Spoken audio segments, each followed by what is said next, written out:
નવી થિયરી પર છીએ, મૂલ્યો ત્રિકોણમિતીય વિધેયના મૂલ્યો। મિત્રો આ મૂલ્યો મોટાભાગે તમે જાણો જ છો, છતાં પણ આપણે તમને અહીંયા લખાવી રહ્યા સમજીએ કે કેવી રીતના આપણે મૂલ્યો લખીશું ત્રિકોણમિતીય વિધેયના। sin 30°। મિત્રો sin 30°નું મૂલ્ય મેં અહીંયા ઉપર ટાઇટલ આપ્યું છે કે યાદ રાખવું। આ મિત્રો ત્રણ જ વેલ્યુ તમારે યાદ રાખવી, 30°ની, 45°ની અને 60°ની। બાકી બધી વેલ્યુ આપણે એકમ વર્તુળ પરથી લખીશું। એ ખૂબ જ ધ્યાન આપવું કે આ કોષ્ટક હું કેવી રીતના બનાવું છું તમારા માટે, બરાબર। ચાલો સમજીએ મિત્રો। 30°, આ sin 30°નું મૂલ્ય કેટલું છે? 1/2। આ મિત્રો તમારે યાદ રાખી જ લેવાનું છે। ઘણી ટેકનિક છે કે જે એ રીતે લોકો યાદ રાખતા છે। મિત્રો હું તમને સલાહ આપીશ કે તમારે આ યાદ રાખી જ લેવાનું છે, બરાબર, કે જેથી કેમ કે આની વારંવાર જરૂર પડશે। એના કરતાં બેટર છે કે આપણે ત્રણ જ વેલ્યુ છે તો યાદ રાખી લઈએ। sin π/4 તો આ 1/√2। આનો મિત્રો તમે 10મા ધોરણમાં ઉપયોગ કરેલો છે। અને sin 60° એટલે √3/2।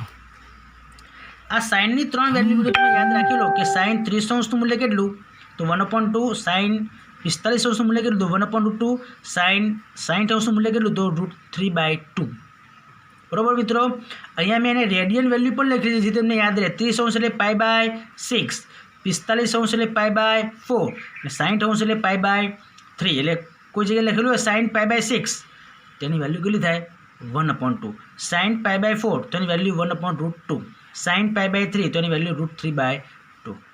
મિત્રો ખાસ યાદ રાખજો ને સમજી લેજો કઈ રીતના આવતું છે, બરાબર। હવે આપણે કોસની વાત કરીએ તો આનાથી મિત્રો ઉલટું છે। જે 60ની વેલ્યુ છે એ cos 30ની વેલ્યુ છે, એટલે અહીંયા શું આવશે? √3/2 ઉલટું છે। તો આ તો એના જ ક્રમમાં આવશે અને આ વેલ્યુ અહીંયા આવશે। એટલે સાઇન જો આ તમે યાદ રાખી મીઠો તો એના થોડું વિચારો તો તમને આઈડિયા આવી જશે કે જો sin 30ની વેલ્યુ 1/2 હોય તો cos 60ની વેલ્યુ 1/2 આવશે। ઓપોઝમાં જશે મિત્રો, 30 અને 60, 45 તો 45 બંનેની વેલ્યુ સરખી જ આવશે। sin 45 અને cos 45ની વેલ્યુ સરખી જ આવશે। sin 60ની વેલ્યુ √3/2 તો એ cos 30ની વેલ્યુ છે મિત્રો, બરાબર। એટલે એક યાદ રાખો એનાથી ઉલટું છે। બીજા આમથી જયા પછી આ વેલ્યુ પહેલાં અહીંયા આવશે, પછી આ આવશે, પછી આ વેલ્યુ અહીંયા આવશે। હવે tan એટલે મિત્રો sin θ ભાગ્યા cos θ, એટલે આ બંને ભાગાકાર કરો મિત્રો, તો શું આવશે? sin ભાગ્યા cos, તો દરેકના છેદમાં 2 2 છે નીકળી જશે, તો 1/√3। આ ભાગ્યા કરો તો બંને એક જ વેલ્યુ છે એટલે એમનો ભાગાકાર શું આવશે? 1। આનો ગુણોત્તર કરો મિત્રો તો શું 2 2 નીકળી જાય એટલે √3/1 એટલે તમારો જવાબ આવશે √3। ખ્યાલ આવી ગયો? ચલો આગળ વધીએ મિત્રો। સેક કોનું વ્યસ્ત હતું મિત્રો? કોસનું। સેક કોનું વ્યસ્ત હતું? કોસનું। તો જો √3/2 તો એ શું આવશે?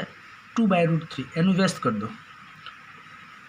1/√2નું વ્યસ્ત √2, 1/2નું 2, બરાબર।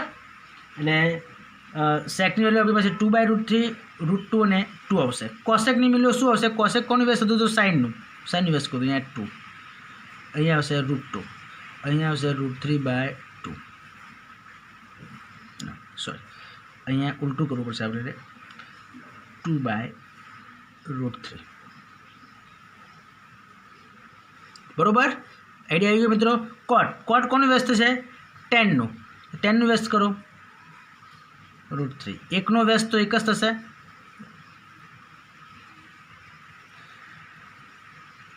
ખ્યાલ આવી ગયો મિત્રો? આ તમારે જે યાદ રાખવાનો જે મેં ભાગ કહ્યો છે એમાં ફક્ત આ પહેલી જ 3 વેલ્યુ યાદ રાખવાની છે સાઇનની। ત્યારબાદ તો બધું જ મેં તમને ક્રમશઃ બતાવેલું છે કે એકબીજા પરથી જ આવતું છે। એટલે થોડુંક તમે યાદ રાખશો તો તમને આઈડિયા આવી જશે કે એની વેલ્યુ શું આવશે, બરાબર છે। અને તમે 10મા ધોરણમાં પણ એનો ઉપયોગ કરેલો છે ખાસ, તો તમને ખ્યાલ આવી જશે। ચલો અક્ષો પરથી જઈએ મિત્રો, આપણે અક્ષો પરથી યાદ રાખવા। હવે અક્ષો પરથી કેવી રીતના યાદ રાખવા મિત્રો? મેં તમને હમણાં કહેલું છે કે તમારે ખાસ શું યાદ રાખવાનું છે? અહીંયા આપણી પાસે એની વેલ્યુ અહીંયા કેટલી છે? A1 આ એકમ વર્તુળ છે મિત્રો A1 0. અહીંયા સમજો તો A ડેશ -1 0 આ બિંદુ આપણી પાસે, આ આપણી પાસે બિંદુ છે B 0 + 1 અને આ બિંદુ છે B ડેશ આપણી પાસે 0 - 1 મિત્રો. અહીંયા થીટાની વેલ્યુ વાત કરીએ, થીટા બરાબર અહીંયા શું આવે મિત્રો 0. A પાસે થીટાનું મૂલ્ય કયું તો 0, 2π. અહીંયા વાત કરીએ B પાસે થીટાનું મૂલ્ય કયું તો π/2. અહીંયા વાત કરીએ તો થીટા પાસે A ડેશ પાસે મૂલ્ય કયું થીટાનું તો π. અહીંયા કયું 3π/2. બરાબર. પહેલો એમ તમને કોની વેલ્યુ આપે કોસની, બીજો સાઇનની. તો સમજીએ મિત્રો. હવે જુઓ આ કોષ્ટક તમારે કેવી રીતના લખવાનું, યા બાકીનો જે ભાગ છે અક્ષો પરથી યાદ રાખવા. મેં શું લખ્યું છે અહીંયા અક્ષો પરથી યાદ રાખવું. તો સમજતા જઈએ મિત્રો. જુઓ અક્ષો પરથી 0 તો તમારે અહીંયા સમજવાનું પહેલું આપણું શું છે સાઇન, તો સાઇન 0. તો બીજો એમ પહેલો કોસનું મૂલ્ય પછી સાઇનનું, તો સાઇન 0નું મૂલ્ય કેટલું 0. તો અહીંયા તમારે લખવાનું 0. પહેલી લાઈન આપણી સાઇનની છે મિત્રો, એટલા માટે સાઇનની. બરાબર છે, ખ્યાલ આવશે મિત્રો સાઇનની. ચલો આગળ સાઇનમાં વાત કરીએ π/2. તો સાઇન π/2 જો મિત્રો, આ થીટાનું વેલ્યુ π/2. તો ત્યાં આગળ સાઇનની વેલ્યુ જો બીજો યા +1. તો આપણે લખીશું અહીંયા 1. ખ્યાલ આવતો છે મિત્રો, સમજતા રહો. 180 એટલે કે π. તો અહીંયા તમે સાઇનની આ પહેલો કોસ બતાવી, બીજો સાઇન. તો સાઇનની વેલ્યુ શું છે મિત્રો અહીંયા 0. તો આ 0. સાઇન માટે આગળ વધો મિત્રો 270 એટલે 3π/2. તો અહીંયા સાઇનની વેલ્યુ જુઓ મિત્રો બીજો યા -1. તો અહીંયા -1 2π એટલે અહીંયા 2π. તો 2π આગળ સાઇનની વેલ્યુ પછી કેટલી છે 0. બીજો યા 0. બીજું લાઈન આપણે કોસની છે મિત્રો. કોસ માટે વાત કરીએ. ચલો કોસ 0, આ થીટાની વેલ્યુ 0 છે. તો ત્યાં એ બિંદુ છે, એનો પહેલો એમ જુઓ 1, અહીંયા 1.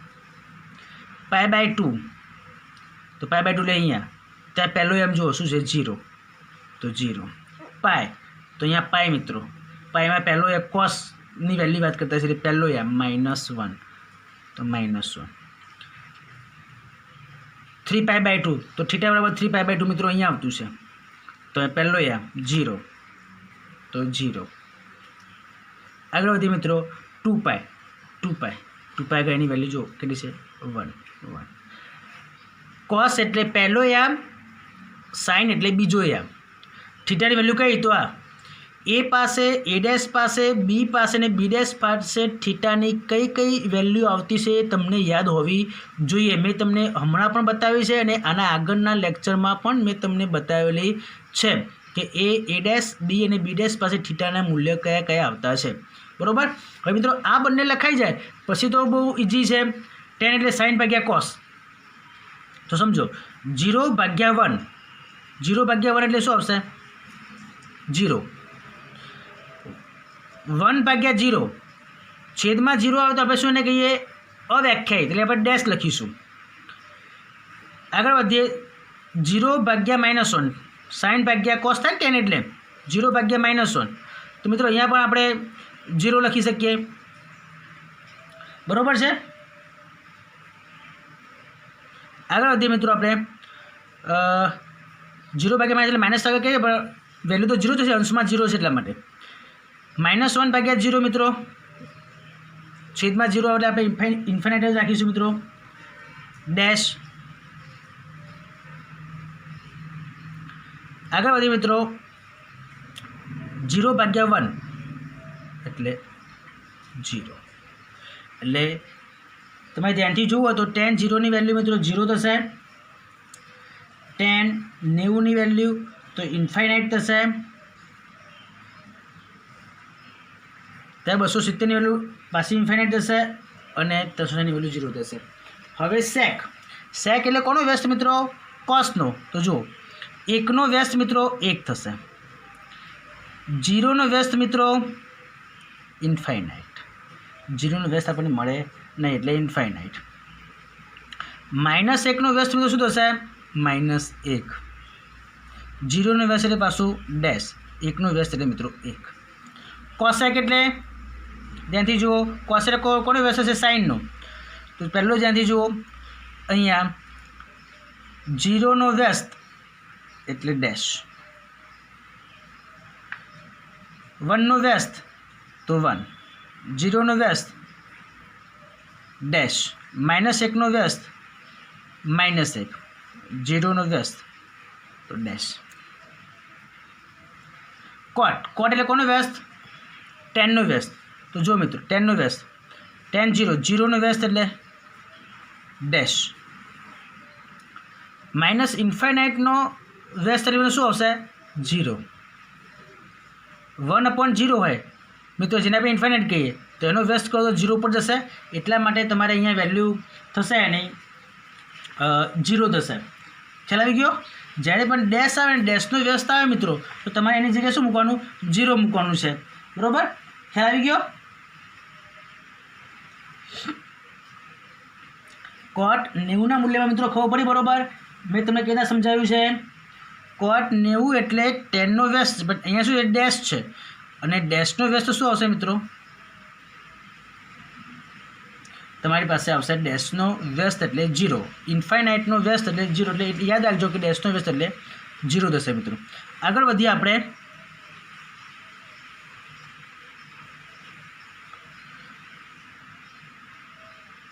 ટેનની વેલ્યુ જોઈએ.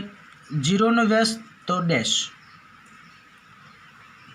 ડેશનો વ્યસ્ત તો 0, 0નો વ્યસ્ત તો ડેશ. બરાબર? ખ્યાલ આવી ગયો મિત્રો? એટલે આ કોષ્ટક પણ તમારું આ રીતે અહીંયા પૂર્ણ થશે. ખૂબ જ ધ્યાન આપજો, સિમ્પલ જ છે. કેટલા યાદ રાખવાનું? અક્ષો પરથી કેટલા યાદ રાખવાનું મિત્રો? તો એ પણ તમને ખ્યાલ આવી જશે. અહીંયા અક્ષો પર કઈ કઈ વેલ્યુઓ છે ખાસ, એના પછી તમને ખબર પડી જશે.